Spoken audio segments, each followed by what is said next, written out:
Race 6 on the card is a conditional novice over 1,400 metres. The race due off at 3:30. Just 7 runners carded to face the starter. The early favourite is the debut winner, number 2, Fate of Fortune, been priced up at 22 to 10.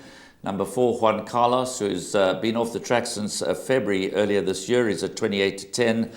The Highveld Raider in the care of Sean Terry, number 7, Meteoric, is at 7 to 2. They're betting 5 to 1 about Cupid Song, 7 to 1 about Gazala Gallop and Uncomplicated. And the rank outside of the 7 horse party is Wunderbar at 25 to 1. Now, Warren, big leap of faith from my side. I'm going with number 4, Juan Carlos, as my suggested pick 6 banker, obviously a suggested place accumulator banker. He's hasn't raced since February. All his form was in the Western Cape. He makes his KZN debut, makes his debut on the poly track. He's got a good draw of 4 in a small field. Samanga Kamalo teams up with Gareth Van Sale, and he's met some real useful sorts in the Western Cape. He's third to Legitimate. He beat Warrior, who went on to bigger things after that.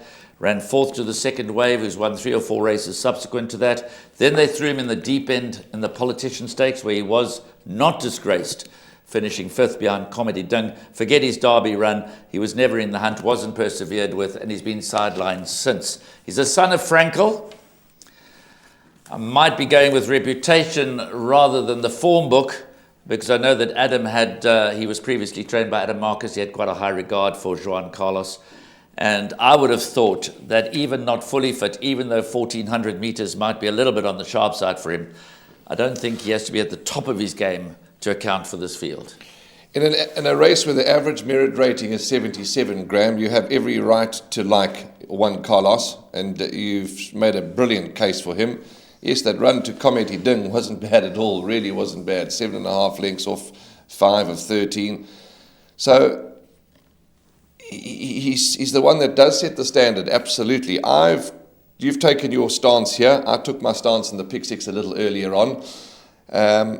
Fate of Fortune, number 2, could be absolutely anything. It does worry me that there's been 5 runners, 0 winners out of that form line. Cupid Song's got form. Meteoric, I think, is very restricted odds. Around 33 to 10 about Meteoric, recent maiden winner in Gauteng. Philly taking on these strong Colts and Geldings. I think that's very restricted odds, to be quite frank with you. But Juan Carlos, yes, I'm looking forward to seeing him run, and I'm also looking forward to getting the comments from the stable. We generally get the comments from the stable, which we disseminate to the viewers, and I'm looking forward to hearing what the team have to say about him, because yes, he should be way better than this field. Well, I think he is way better than this field ultimately, but whether he's ready to run the race to do himself justice, that of course after a lengthy break, that I don't know. There was no comment given in the official race publications, but we will hear something closer to race time. So obviously we'll bring you up to speed from the racecourse directly. But for me, I've gone with Juan Carlos, because if he's right, I think he'll win it handsomely, even if he's somewhere near right. If you don't like him and you want to bet against him, then for me, you've got to go all 7 runners. It's very difficult to separate them. It's an interesting race. It's a conditional novice over 1,400 metres. For me, it's duck or no dinner.